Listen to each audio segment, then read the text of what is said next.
अस्सलाम वालेकुम। ये जो मक्के और मदीने में हरम में पुलिस वाले हैं, ये नहायत ही बदतमीज़ हैं। इनको बोलने की तमीज़ नहीं है। मक्का में तो बहुत ज़्यादा इनकी गर्दन में सरिया आया हुआ है। मदीने में थोड़ी सख्ती कम है। 27 की रात थी तो ये पुलिस वाले जो हैं ये अवाम का रास्ता रोक रहे थे ताकि मस्जिद में रश ना हो।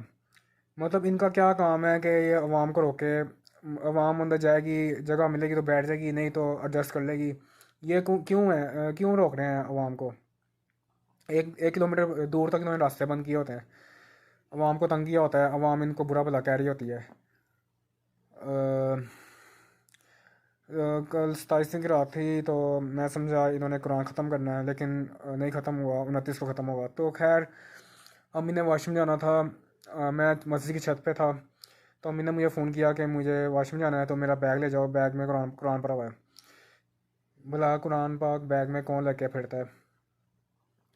तो अम्मी ने मुझे बुलाया, मैं छत से घुमा फिरा के आया वापस गेट नंबर 24 पे, क्योंकि उन्होंने रास्ते बंद किया है, बंदा सीधा नहीं जा सकता। तो वहाँ पे उन्होंने मुझे बैग दिया। तो वो मैं होटल रखने जा रहा था तो मैंने अम्मी से पूछा कि आप वॉशरूम जा रही वापस आने देंगे?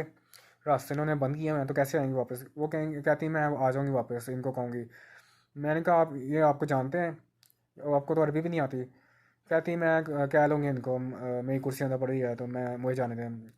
मैंने कहा अजीब बात है ये। खैर मैं बैग लेके होटल आके रख दिया मैंने, फिर वापस मस्जिद की छत में चला गया घुमा फिरा के। तो मुझे फ़िक्र हो रही है कि पता नहीं अम्मी के पास पता नहीं मोबाइल है या नहीं है। तो पता नहीं रश है, इनको वापस अंदर जाने देंगे या नहीं देंगे, कितना रश है, क्या बनेगा। तो इस फ़िक्र में मेरा ध्यान हटता गया नमाज से। तरावियाँ 2 पढ़ी मैंने। तो फिर ये सोच सोच के कि अम्मी कहाँ होगी, पता नहीं अंदर जाने दिया गया होगा या नहीं जाने दिया होगा। मैं वापस आया, वहाँ पे आके देखा जहाँ पे छोड़ा था, लेकिन अम्मी नज़र नहीं आई। फिर मैंने बहन को मैसेज किया कि अम्मी नज़र आएंगी तो मुझे बताना। तो हालांकि मैं बहन से कम ही बात कर रहा हूँ क्योंकि वो बहुत ज़्यादा उसको गुस्सा चढ़ा रहता है हर वक्त, तो मैं उसको अवॉइड करता हूँ। तो लेकिन अम्मी की वजह से उसको मैसेज करना पड़ा। खैर फिर मैं थोड़ी तरावियाँ रह गई, थोड़ी पढ़ ली। तो कुछ तरावियाँ होती हैं ये नमाज के बाद होती हैं, 10 तरावियाँ, फिर 2 घंटे का गैप होता है, फिर क़यामुल लैल होता है, उसमें भी 10 तरावियाँ होती हैं। वो 1 बजे शुरू होती हैं और 2:15 बजे तक ख़त्म होती हैं। नहीं, 12:30 शुरू होती हैं, 2:15 ख़त्म होती हैं। तो खैर मुझे अम्मी की टेंशन थी। तो फिर तरावियाँ ख़त्म हुई तो मैंने अम्मी के पास मोबाइल है या नहीं है ये सोचा। तो मैंने उनको फ़ोन ही नहीं किया।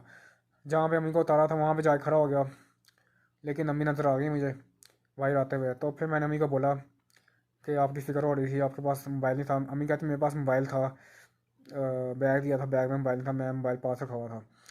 तो फिर मैंने सोचा आपने परेशान किया हुआ था मुझे, पता नहीं वापस आने देंगे या नहीं आने देंगे। अम्मी कहती मैं तो आराम से आ गया अंदर, ऐसे टेंशन ले रहे हैं।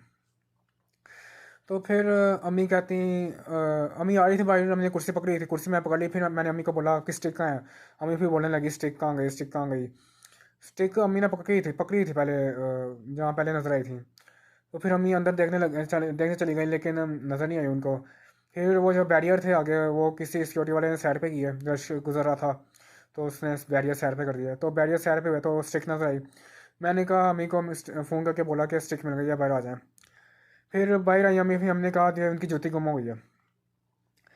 तो मैंने कहा ये क्या हुआ है? तो उनको मैंने अपनी चप्पल दी। अम्मी ने कहा तुम पहनो, मैं चल लूँगी, तुम क्या करोगे? मैंने कहा मेरी टेंशन ना ले, मैं चल लूँगा, आप पहने जूती। फिर वो मेरी जूती पहन के होटल आई। और फिर बहन ने कहा कि बैग ला के होटल रखने की क्या ज़रूरत थी, बैग से कुरान निकाल के होटल ला के रखते थे। खैर खैर रात को हमने होटल के बुफे से खाना खाना होता है, तो इसके पैसे दिए हैं इसलिए हम खाते हैं, वरना कभी भाई बाहर से भी खा सकते हैं। तो बुफे में जब हम खाना खा रहे होते हैं तो एक दो बच्चे हैं, उनको मैं 2 दिन पहले भी देखा, कल भी देखा था। वो नहायत ही चालाक किस्म के बच्चे हैं।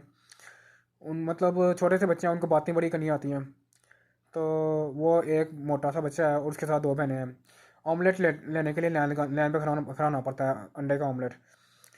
तो वो जो बच्चे हैं वो लाइन में लग के ना बहुत टाइम ज़ाया करते हैं, ये कर दो, हाफ एग कर दो, 2 कर दो, 3 कर दो, मतलब पूरे मोहल्ले का उन्होंने ऑमलेट बनाना आता है। फिर वो गए हैं तो फिर अगली एक लड़की आई है, बच्ची कोई 15 साल की थी। वो एक बहुत बड़ी नमूनी थी। उसने अपने लिए बनवाया, फिर अपनी बहन के लिए बनवाया, फिर दूसरी बहन के लिए बनवाया। फिर उसका भाई दूर टेबल पर बैठा हुआ था, उसको आवाज़ दी, आपने खाना है तो बता दें। फिर उसके लिए बनवाया। उसने खाना नहीं भी खाना था फिर भी उसने बनवा लिया। पूरे मोहल्ले के लिए ये लोग बेवकूफ़ लोग ऑमलेट बनवाते हैं, उनको पता नहीं है पीछे लाइन में कोई खड़ा हुआ है। फिर एक आंटी आई है, सीधा आके कहती है ऑमलेट दो। वो जो बना रहा था उसने बोला लाइन में लगे, तो उसका मुंह बन गया। मतलब मैं 10-15 मिनट से लाइन में लगा हुआ तो मैं बर्दाश्त कर रहा हूँ, इंतज़ार कर रहा हूँ, और माई का मुंह बन गया कि इतनी मैं लाइन में लगूँ। तू लाइन में लगेगी तो तुझे शर्म आ रही है लाइन में लगते हुए, अजीब लोग हैं। खैर अगले दिन हमने खजूरें लेने जाना था। खजूरें ये बिंदौस से भी मिलती हैं, लेकिन हमने एक जगह से लेनी थी, वहाँ से हम पहले भी लेते रहे हैं। तो वहाँ पे हम गए तो वहाँ पे पहले 2-3 आधा घंटा हम दुकान ढूंढते रहे हैं। तो हम व्हील चले गए थे क्योंकि चलना पड़ना था अम्मी ने। तो फिर एक दुकान से हमने थोड़ी सी ली खजूरें। एक तो ये मैंने पहली बार सुना है, एक अजवा नॉर्मल होती है, एक अजवा आलिया होती है। मैं सोचा ये आलिया कहाँ से आ गई है, तो भाई ने कहा ये आलिया जो है ये स्पेशल होती है, इसका जायका अच्छा होता है, थोड़ी महंगी होती है। तो फिर मैंने थोड़ी अपने लिए ली और भाई ने अपने लिए और अम्मी ने अपने सबको रिश्तेदारों को देने के लिए काफ़ी सारी खजूरें ली, कोई 10-15 किलो। तो फिर वो कार्टन में बनवाया। फिर मैंने दुकान वाले को बोला मुझे खाली डब्बा दे दो, उसने दे दिया। फिर हमने व्हील चेयर पर वो खजूरें रखी और गाड़ी करवाई और होटल वापस आ गए। और ये बहुत अजीब बात है, हमारी ईद यहाँ पे होनी थी मदीने में। ये पूरे दिन हमारे थे। ईद के दिन हमने यहाँ पे रहना था, फिर चले जाना था। लेकिन ये PIA वालों ने खच मारी है, हमारा एक दिन कम कर दिया है। अजीब बकवास है, घटिया क्वालिटी की इनकी सर्विस है। वो जहाज़ में इतने पैसे लेके इतना गंदा खाना देते हैं, और इनका क्या काम है हमारा एक दिन कम करने का। और ये घर वालों को मैं कह कह के थक गया हूँ, जब भी जाना होता है ईद से 1-2 दिन ऊपर रखा करें, ताकि बंदा रश से बच के भी कुछ कर ले। रमज़ान में रश होता है, ईद के 1-2 दिन तक रश कम हो जाता है, लेकिन मेरी कोई सुनता ही नहीं है। मैं कौन होता हूँ बोलने वाला, तो नहीं मेरी सुननी तो भुगतो। वो एक्स्ट्रा दिन होता है, बंदा सुकून से तसल्ली से ईद ईद मना लेता है और भी काम कर लेता है। लेकिन अब एक दिन कम हो गया तो हम फिर ना ईद वाला दिन जहाज़ में गुजारेंगे या फिर लाहौर में गुजारेंगे। जहाज़ में गुजारेंगे मेरे ख्याल से। अजीब ही बकवास है, इतने पैसे खर्च के इतने प्लानिंग करके ये सब देखना पड़ रहा है। और ये जो पुलिस है यहाँ की बहुत अजीब है, अजीब काम करती है। कभी ये रास्ते बंद कर देती है, आवाम को तंग करती है, और कभी ये अमीर लोगों को, शहजादों को प्रोटोकॉल देती है। क्यों वो उनको प्रोटोकॉल देती है, आम लोगों की तरह ये ज़्यारत नहीं कर सकते। और ये हजर अस्वद को हाथ लगाने की इस बार मैंने कोशिश बिल्कुल नहीं की। वहाँ पे इतना रश होता है, कुछ दिन पहले एक बंदा मर गया रश में हाथ लगाते हुए। तो ये अजीब ही इनकी मैनेजमेंट है, इनसे मैनेजमेंट नहीं होती, ये तो होती है मक्का मदीना के की जो मैनेजमेंट है ये पाकिस्तान के वाले कर दे। और ये हजर अस्वद को हाथ लगाने के लिए इतना माहौल ख़राब होता है। मेरे पास एक सलूशन है कि वो काम करें तो बंदा हर कोई हाथ लगा सकता है, और कोई रश भी ना हो, वहाँ पे आराम से सबको मौका मिले। और ये इन्होंने रोज़ा रसूल पे रोज़ा पाक को की ज़ियारत के लिए नुसुक ऐप बनाई है। नुसुक बेकार ऐप है, मतलब इससे अच्छा बंदा मैनुअल काम कर ले, किसी की बायोमेट्रिक ले ले, जो आता है उसकी बायोमेट्रिक ले। जो एक बार नफल पढ़ लेता है उसकी 1 हफ्ते के से पहले दोबारा बारी ना आए, तो मैनुअल काम हो जाए तो वो बेहतर है। ये ऐप नहायत ही बेकार है, किसी काम की ऐप नहीं है ये नुसुक।